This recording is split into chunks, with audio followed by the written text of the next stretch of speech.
One of the things, boys, that we have a responsibility to do on behalf of you and voters and taxpayers and all Americans is to ask questions of the heads of our agencies that run the inner workings of government.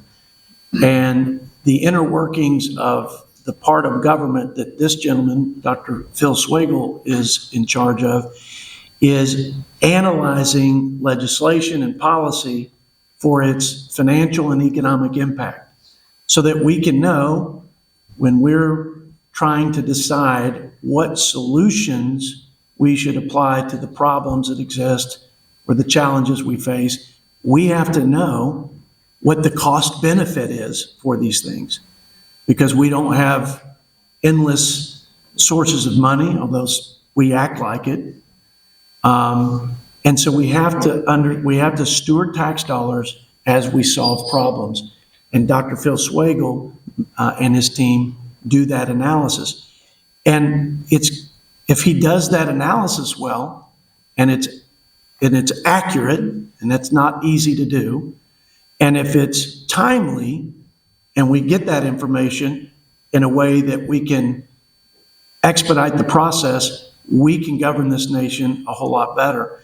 And so this hearing is about how we always look to continually improve the process of stewarding tax dollars and governing and lawmaking. And we have our own issues as members of Congress. We have procedural failures. We have, as Tom McClintock would say, it's not procedural, it's human failure. He says it's not the process, it's the people. Well, I think it's probably a little bit of both, because incentives drive behavior. And we're trying to work to restructure incentives so we get our work done on time. We're once again at a place where we haven't done all the appropriations bills. We passed a budget out of committee, but it never went to the floor. So I want to recognize Dr. Swagel, so you know, today we're going to focus on you. We're going to focus on, and we're going to have constructive criticism of how we can improve your piece to this. But I want you to know there's a whole lot of work we're doing.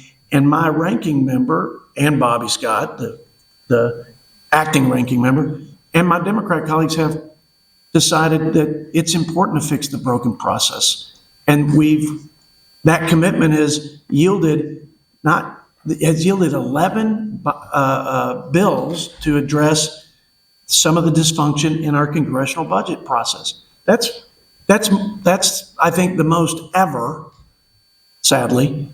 10 of the 11 were bipartisan. Greg, I think that's remarkable. And I was hoping I could thank Ranking Member Boyle, but let me just thank everybody on the committee. We have a first ever in the history. Just last night, we had a unanimous passage in the Senate of a bill, and it is a small step for man, but it is a big step for mankind when it comes to the budget process.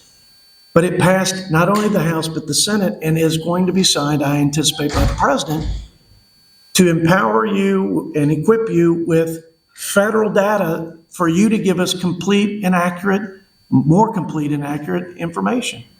So I'm very pleased with that. And so we're cutting a pretty good path, and I hope we continue to build on that momentum. I'm not going to go through the list, but Dr. Swagel, we have not just gripes and complaints, we have solutions and a list of legislative reforms, like let's have a more organized structure of reports. Let's know when those reports come. Let's have that timeliness associated with the information we receive, so there's more certainty and continuity in the process and the flow of information.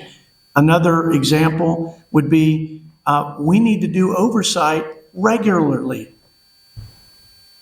That was a lot of L's in the regularly, but that was for emphasis.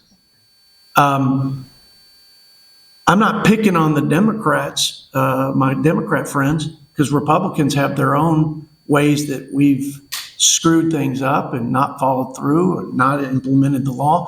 But it was 6 years before we even had an oversight hearing when I came to this position and the gavel passed to the Republicans. I think we should just all agree you ought to come at least 2 times a year for this important exercise. So that's another example of recommendation. I hope we can get bipartisan support for some of this, if not all of it.